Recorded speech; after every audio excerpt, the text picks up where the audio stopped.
किसी मोदी के खिलाफ लोग 2014 में सुनना नहीं चाहते और जितनी भद्दी गालियां अभी लोग इनको दे रहे हैं, तारीख नहीं रही है कि देश की किसी वजीर आजम के साथ इस तरह का सलूक हुआ हो। ये अवैसी का खौफ है कि अक़लियत के ताल्लुक से अपनी हमदर्दी का इजहार करना पड़ता है। डॉक्टर भीमराव अंबेडकर है, भीमराव अंबेडकर को श्रद्धांजलि देना चाहते हो तो उनकी जमात के लोगों को वजीर आजम की कुर्सी पे बैठाओ। सबने दिया है हमको चोट, सबके दिल में है खोट, यही वजह है कि अब अपनी पार्टी अपना वोट। सुनी हुई बातों पर इतना यकीन मत करो। शरीफ इंसानों के लिए जरूरी है कि मुनाफिकीन की बात की तहकीक करो। गोंगों की औलादें बोल रही है कि बोलने से क्या होता है। हम अक्सर मजाहन कहते हैं बोलने से तुम्हारे अम्मी और अब्बा का निकाह हुआ था और बोलने से तलाक पड़ती हो और कहते हो बोलने से क्या होता। कमलनाथ ने हिंदुत्व का जो नारा दिया है वहाँ कहाँ खड़े हो, उनको पूछ लो। राजस्थान के इलेक्शन में मुस्लिम एजेंडे पर बात क्यों नहीं किए, मध्य प्रदेश पर मुस्लिम एजेंडे पर बात क्यों नहीं किए। मस्जिद नबवी में भी जब मुनाफिकीन रहे यार तो हमाशुमा की क्या बात है। और हम तो मेरे लोग तो भाग गए, बीजेपी में नहीं गए, लेकिन कांग्रेस के लोगों ने जाके बीजेपी में हुकूमत बनाई। उनसे कभी पूछा आपने? जितनी पार्टियां यहाँ हैं, रात को कांग्रेस में है, सुबह बीजेपी में है, उनसे सवाल करो। हाथ में कैंसर हो जाए तो काट कर फेंक दो, तभी चैन पाओगे। तो हम लोगों के पार्टी से जब से लोग निकल गए हैं, पार्टी की सेहत अल्हम्दुलिल्लाह और बेहतर हो गई है। जब कोई दूल्हा बनता है तो रिश्तेदार देखने आ जाते हैं, उसे क्या लगता है कि दूल्हा में कमजोर है, ससुराल नहीं जा पाएगा। अरे बारात सज रही है हमारी, है ना, लोग इश्क में आ रहे हैं, मोहब्बत में आ रहे हैं कि मेरी पार्टी इलेक्शन लड़ रही है, चलो हम भी जाके नजारा देखेंगे। मुंगेरी लाल का सपना है उनका पुनर्जन्म भी होगा तो वो नहीं कर पाएंगे। जब नई जगहों पर कोई मल्लाह जाता है तो मुख्तलिफ जगहों पर अपनी जाल बिछाता है, ये अंदाजा करने के लिए कि मछलियां कहाँ पकड़ी जाएंगी। हमने यहाँ बहुत जगहों पे जाल बिछाई है, कुछ अपने रफ़ीक़ों के लिए छोड़ा है और कुछ जगह हमारे लिए यकीनी हो गई है कि ये जगह हमारे लिए मुस्तकिल है, यहाँ के लोग ज़िम्मेदार हैं और इस पार्टी के लिए मजबूत हैं।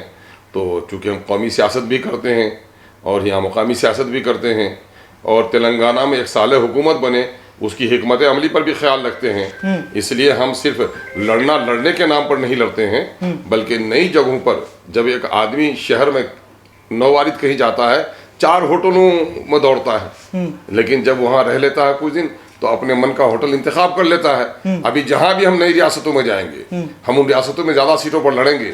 मुझे ये इम्कान तलाश करना है कि मेरे लिए कौन सी जगह मुवाफिक होगी, कहाँ के लोग हमारे नजरिया से इत्तेफाक रखते हैं। तो ऐन फितरी बात है, शादी करने से पहले कितनी दुल्हन देखे हो, उसके बाद तो अटक गए हो ना।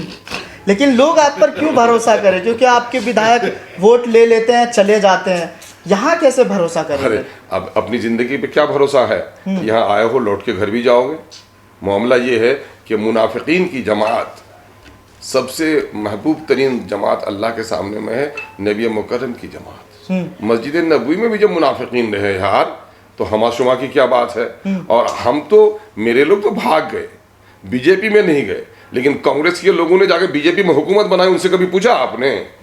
है ना, गरीब का बच्चा फिसल जाए तो उसे ढंग नहीं है, अब बड़ों के बच्चे फिसल जाए तो आह बाबू फिसल गया। ये बात मत करो। जितनी पार्टियां यहाँ हैं, रात को कांग्रेस में है, सुबह बीजेपी में है, उनसे सवाल करो। हमारे लोग गए हैं, हमारी पार्टी नहीं है, नए मरहले में हम काम कर रहे हैं, तो नए अंदाज हैं, हमें तजर्बे की कमी थी और नया इलाका है वो, है ना, तो इसलिए ऐसा हुआ है। लेकिन आप ये नहीं जानते हो कि वो जो लोग जीते थे वो चले गए, लेकिन पंचायत लेवल का एक हमारा जो संगठन का तंजीम का आदमी है, एक पंचायत का सदर भी उसके साथ नहीं गया है। तो आवाम पहले के साथ ज़्यादा जज्बे के साथ खड़ी है। और दूसरे लफ्जों में सुन लो, नाकारा औलाद से लावलद रहना बेहतर है। और वो लोग जो थे एमआईएम के नज़रियात से उनको कोई ताल्लुक़ न था, हमारी गलती थी जिसका हम एतराफ़ करते हैं कि टिकट देने में हमसे सहो हुआ। इन लोगों को हम लोगों ने टिकट दिया और जब कोई अज़ो बातिल हो जाए, हाथ में कैंसर हो जाए तो काट कर फेंक दो, तभी चैन पाओगे। तो हम लोगों के पार्टी से जब से लोग निकल गए हैं, पार्टी की सेहत अल्हम्दुलिल्लाह और बेहतर हो गई है। हैदराबाद इसलिए उनके जाने का गम नहीं है, हाँ। बल्कि उनके जाने के बाद इत्मीनान है। दर्द तो होगा ना सर, दर्द हो रहा होगा। हाँ, दर्द तो हो रहा होगा, लेकिन तजुर्बा भी तो हासिल हुआ। अरे आदमी मकतब में बैठकर पिटाई देता है अपने उस्ताद की, वो पिटाई नहीं है, वो आगे का सबक है।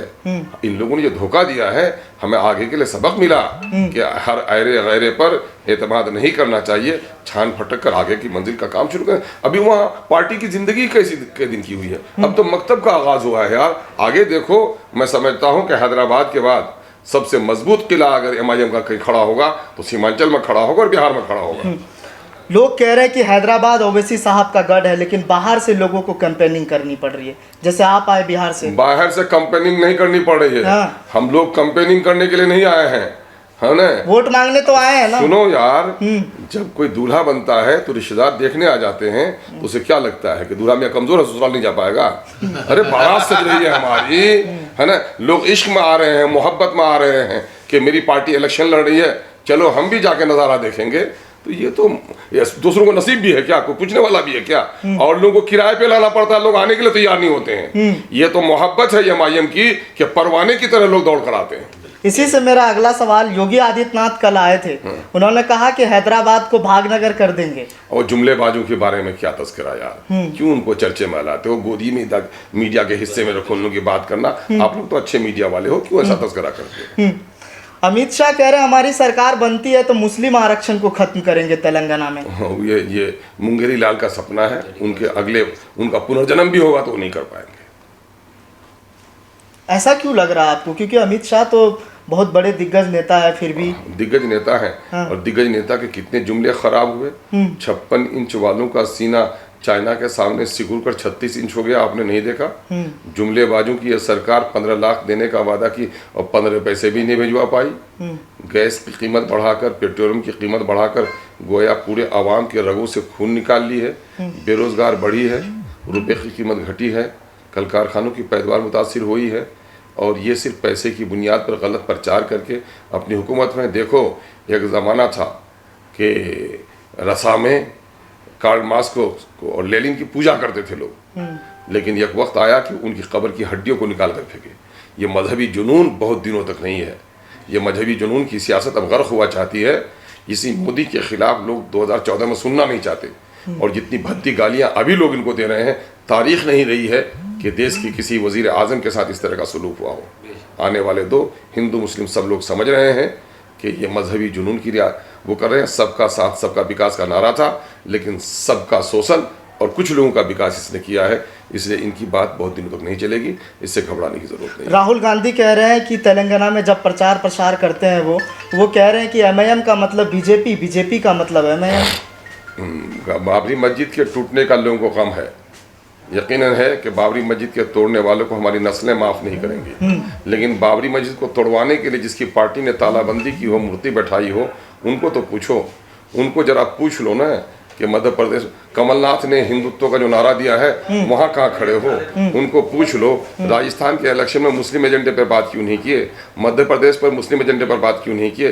तरक्यात के जो भी मंसूर जारी करते हो, मैनिफेस्टो जारी करते हो, वो हैदराबाद में आके जारी करना पड़ रहा है। ये अवैसी का खौफ है कि अकलियत के ताल्लुक से अपनी हमदर्दी का इजहार करना पड़ता है। आप भी तो मुस्लिम कर रहे हैं। बीजेपी, मैं मुस्लिम नहीं कर रहा हूँ, मैं महरूम और मजलूम तबकात के हमदर्दी की बात करता हूँ। मैं गद्दी हासिल करने, इख्तिदार के हुसूल की बात नहीं, इस मुल्क में बसने वालों को आईनी तहफ़्फ़ुज़ात और अदल इंसाफ की बात करता हूँ। अगर आप हॉस्पिटल में आँख में चोट लगी और डॉक्टर साहब को कहिए, डॉक्टर साहब मेरी आँख फटी जा रही है, तो क्या नाक आपकी नहीं है? सड़ आपका नहीं है? दरअसल हमारी जो चीख और पुकार है वो महरूमों के लिए है, मजलूमों के लिए है, सिर्फ मुसलमानों के लिए नहीं है।